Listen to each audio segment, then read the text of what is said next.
වර්නිස් kitchen YouTube channel එකට අදත් ඔයගොල්ලෝ හැමදිනම ගොඩක් ආදරෙන් පිළිගන්නවා. අද මම ඔයගොල්ලන්ට කියලා දෙන්න යන්නේ වසවිස නැතුව ගොඩක් සෞඛ්‍ය ආරක්ෂිතව ගෙදරදීම chicken nuggets හදාගන්න විදිහ. ඉතින් ඔයාලා ගොඩක් දිනක් දැනුවත් ඇති විවිධ ප්‍රසිද්ධ නාම යටතේ තියෙන chicken nuggets ගොඩක් වෙලාවට MSG දාලා රසය වැඩි කරලා අධික ප්‍රෙෂර් එක සහ තාපය යටතේ මේක fry කරලා රසය සහ ක්‍රිස්පි ගතිය වැඩි කරලා තමයි තියෙන්නේ කියලා. ඉතින් ඒක මිනිසුන්ගේ ශරීරයට හිතකර නැහැ. ඒ නිසා බලමු ගෙදරදීම ගොඩක් සෞඛ්‍ය ආරක්ෂිතව ගොඩක් රසට chicken nuggets හදන්නේ කොහොමද කියලා. chicken nuggets ටික හදා ගන්න මම මෙතන පාන් පිටි 3ක් අරගෙන තියෙනවා. මම මුලින්ම කරන්නේ මේකේ වටේ වාටිය කපලා ඉවත් කර ගන්නවා. ඉතින් ඔයා අද නම් මුලට මගේ වීඩියෝ එකක් බලනවා ගොඩක් ආදරෙන් මගේ channel එකට පිළිගන්නවා. ඒ වගේම ඔයා මාව තම subscribe කරලා නම් විතරක් මේ වීඩියෝ එකට පල්ලෙහෙන් තියෙන රතු පාට subscribe button එක සහ ඒ ළඟින්ම තියෙන පුංචි bell icon එක click කරන්න. එතකොට මේ වගේ අලුත් වැදගත් වීඩියෝස් miss වෙන්නේ නැතුව ඔයාට බලන්න පුළුවන්. පාන් පිටිවල වාටිය කපලා ඉවත් කළා. ඊළඟට මම පාන් පිටි එක මේ විදිහට පුංචිට කපා ගන්නවා. ඉතින් පාන් පිටිවල වාටිය අපි එකතු කරන්නේ නැත්තේ අපේ chicken nuggets වල ඇතුළ හොඳ සුදු පාට තියෙන්න ඕන නිසායි. ඊළඟට මම blend jar එක අරගෙන පාන් පිටි ටික ඒකට දා ගන්නවා මේ විදිහට. දැන් පාන් කෑලි ටික හොඳින් අඹර ගන්න ඕනේ. හොඳින් පවුඩර් එකක් වෙනකම් මේ විදිහට. මේ තියෙන මේ විදිහට අඹරගත පාන් කුඩු ටික මේ විදිහට හොඳ කුඩු එකක් වෙන තියෙන්න ඕනේ. ඊළඟට අපිට අවශ්‍ය වෙන කටු නැති කුකුල් මස් ග්‍රෑම් 400ක් ඒකම මේ වගේ පුංචි කැලි වලට කපාගෙන තියෙන්නේ. දැන් මම කරන්නේ chicken ටික මේ විදිහට පාන් කුඩු එකට දා ගන්නවා. ඉතින් සුපුරුදු විදිහට වීඩියෝ එකට අදාළ සම්පූර්ණ රෙසිපි එක වීඩියෝ එකට පල්ලිය අතින් info box එකේ තියෙනවා. එතනින් රෙසිපි එක ගන්න ඕගොල්ලෝ. ඊළඟට මම මේකට එකතු කරනවා ඉඟුරු අඟලක වගේ කෑල්ලක් හොඳින් තලාගෙන ඊට අමතරව ලුණු තේ හැඳි එකක් හීනියට තලාගත සුදු ලුණු බික් 4ක් එකතු කරනවා. ඊළඟට මේ තියෙන white pepper තේ හැඳි භාගයක්. ඉතින් white pepper වෙනුවට ඔයාලට සාමාන්‍ය ගම්බිරිස් තේ හැඳි භාගයක් එකතු කරන්න පුළුවන්. ඒ වගේම paprika තේ හැඳි භාගයක් එකතු කරනවා. ඒක වෙනුවට මිරිස් කුඩු තේ හැඳි භාගයක් එකතු කරන්න. ඊළඟට අපි මේ මිශ්‍රණය හොඳ තලපයක් වෙනකන් අඹර ගන්න ඕනේ blend එකේ. ඉතින් ඔයාලට food processor එකක් තියෙනවා නම් මේ වැඩේ ගොඩක් පහසුවෙන් කරගන්න පුළුවන් එකෙන්. මේ විදිහට හැම දෙයක්ම හොඳින් එකට මිශ්‍ර වෙලා තලපයක් වෙනකන් අඹර ගන්න ඕනේ. ඉතින් මේ තියෙන්නේ ඒ විදිහට අඹරගත chicken nuggets මිශ්‍රණය. ඊළඟට මම කරන්නේ මේකට තෙල් තේ හැඳි දෙකක් වගේ එකතු කරලා හොඳින් අතින් නීට් කරගන්නවා. එතකොට මේක බැද්දට පස්සේ හොඳ soft ගතියකට එනවා.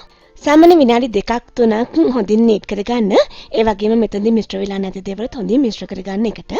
මේ තියෙන මේ විදිහට විනාඩි කිහිපයක් නීට් කරගත්ත chicken nugget මිශ්‍රණය මම දැන් ඒක මේ විදිහට ලෑල්ලෙන් ඉවත් කරගෙන corn flour තේ හැඳි 1-2ක් වගේ ලෑල්ලට මේ විදිහට ඉහ ගන්නවා.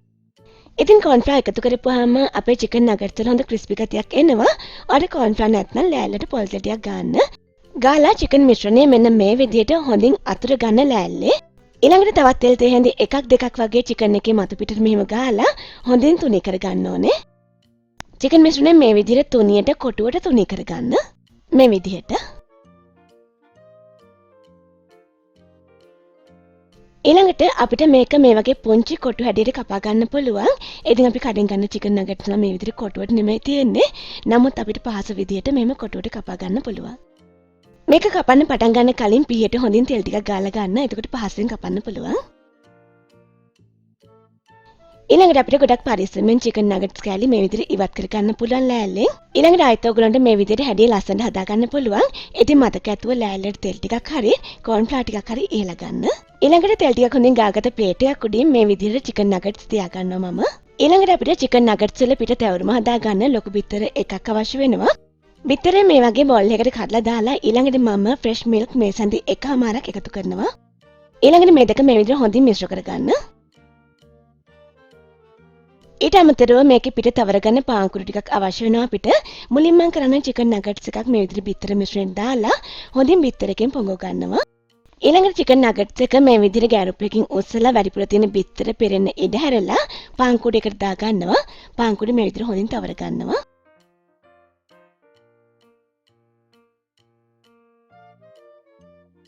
මම දැන් මේ විදිහට ඔක්කොම ටික පාන් කුඩු තවර ගන්නවා.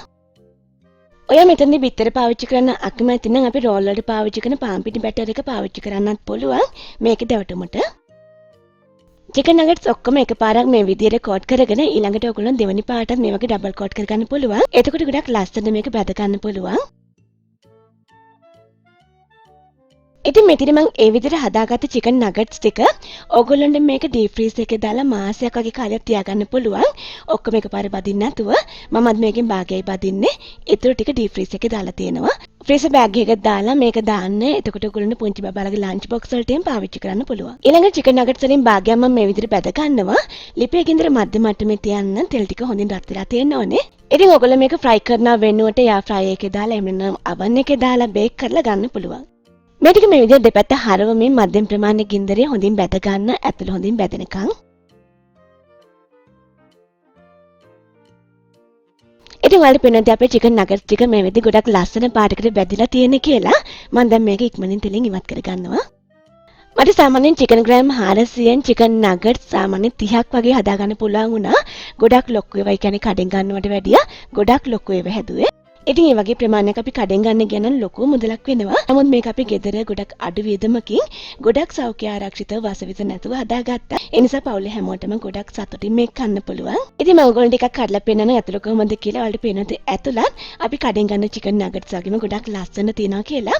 ඒ වගේම ඊට වැඩිය ගොඩාක් රසයි මේක. ඒ නිසා අනිවාර්යෙන් ඔයගොල්ලෝ මේ රෙසිපි එක try කරලා බලන්න. ඒ වගේම ඔයගොල්ලෝගේ යාළුවන්ටත් බලන්න. මේ වීඩියෝ එක share කරන්න. අපි මේ වගේ තවත් අලුත් වැදගත් රසවත් වීඩියෝ එකකින් ආයේ හම්බ වෙමු.